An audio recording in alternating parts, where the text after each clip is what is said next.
I represent one of the oldest electorates in the country, and my elderly constituents do not want to be told by this government how and where they spend their pension.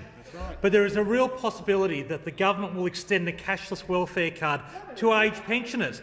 They have already passed the legislation to do this. Let me repeat this, Mr Deputy Speaker. They've already passed a law to allow them to extend the cashless welfare card to pensioners. What would this mean for my elderly constituents? It means they'll not be able to choose where they do their grocery shopping. It means that if they want to buy their grandchildren a present, this will be limited to shops that the government decides they can buy them in, much like the Soviet Union.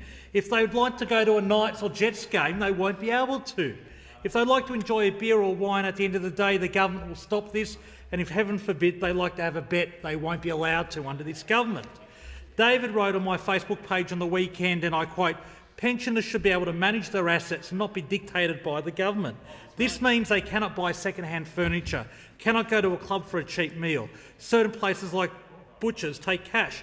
Why should government dictate to aged pensioners the way they live?" The truth is, Mr Deputy Speaker, pensioners have worked their whole lives, they paid their taxes, they're entitled to a dignified retirement, and the government needs to rule this out. Labor's answer is we will abolish the cashless welfare card and will continue to fight to stop this government's cruel plan.